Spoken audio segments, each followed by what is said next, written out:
passer, si vous voulez, à l'étude. Donc, on va étudier les facteurs cinétiques cas par cas. Donc, on va passer à grand 2, si vous voulez. Donc, grand 2. On va passer à l'étude de l'influence de la concentration. Étude d'influence de la concentration de l'un ou bien des réactifs. D'accord? Donc, pour ceci, on va voir la vidéo qui va illustrer l'effet de la concentration de l'un des réactifs ou bien des deux réactifs sur l'évolution de la réaction, c'est-à-dire sur la vitesse de la réaction. Et on va revenir. Donc, on a deux béchers dans lesquels on a versé 20 ml d'une solution de K2SO8 de concentration 0,05 mol/1. On dispose d'une solution de KI de concentration 0,1 mol/1 avec laquelle on va préparer une deuxième solution de concentration 0,01 mol/1. Donc, on va commencer par prélever 10 ml de la première solution qui s'appelle une solution mère. Donc, on prélève 10 ml de la solution de KI de concentration 0,1 mol/1. Donc, voilà les 10 ml de cette solution. On va verser ces 10 ml dans une fiole jaugée de volume 100 ml. Donc, comme ça, on va effectuer une dilution 10 fois. Donc, on va obtenir une solution de KI de concentration 10 fois plus faible. Donc, de concentration 0,01 mol/1. Donc, on verse l'eau distillée. On essaie d'homogénéiser la solution. Et on rajoute l'eau distillée. Donc, on va ajouter de nouveau l'eau distillée jusqu'au trait de jauge.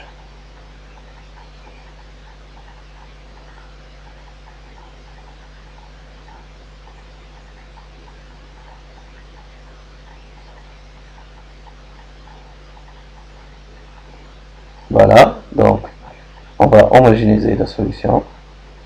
Donc comme ça, on obtient une solution de KI de concentration 0,01 mol/1. Donc, on va prendre 20 ml de cette solution, c'est-à-dire la solution de KI de concentration 0,01 mol/1.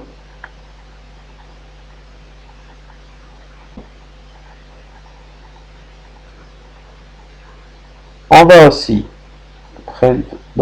aussi prélever 20 ml de la première solution, c'est-à-dire la solution la plus concentrée, 0,1 de concentration, 0,1 mol/1.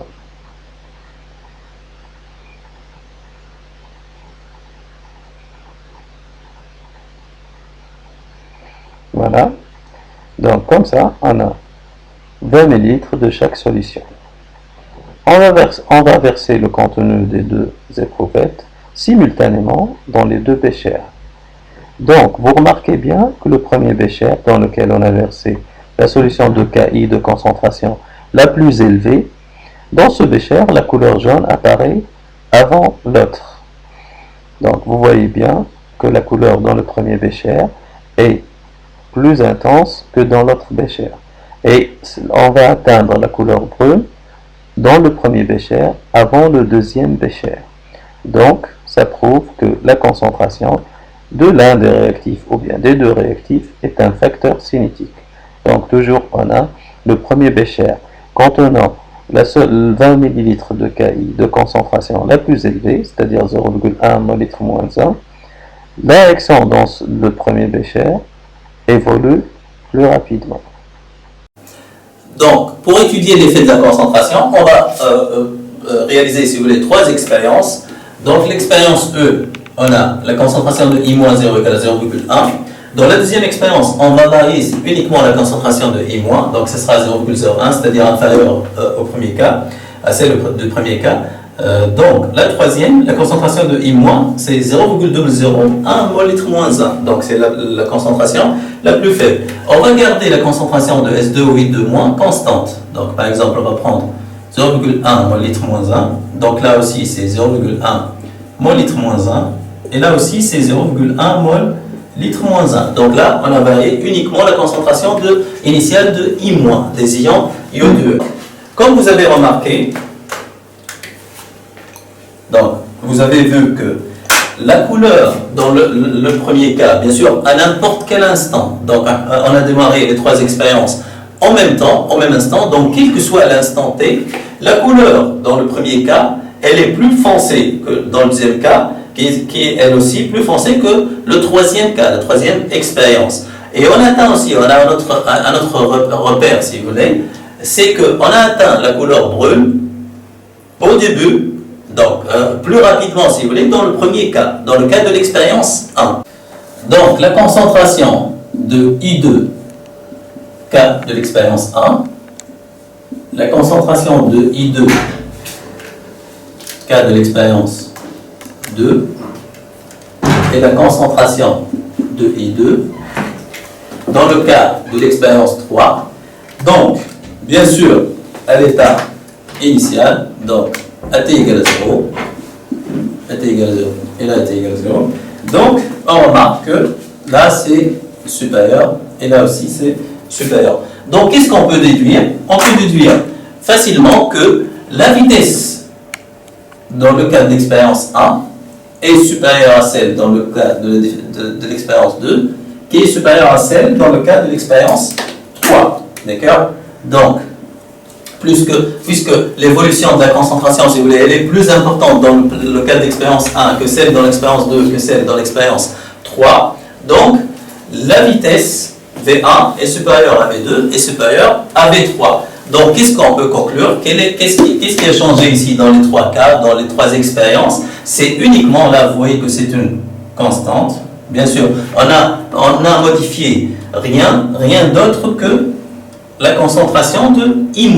Donc, la concentration de l'un des réactifs ou bien des deux réactifs, si vous voulez, n'est qu'un facteur cinétique. Si vous voulez, bien sûr, là, il faut faire attention, on travaille influence de la concentration des réactifs, on va éliminer la température. Donc, T égale une constante.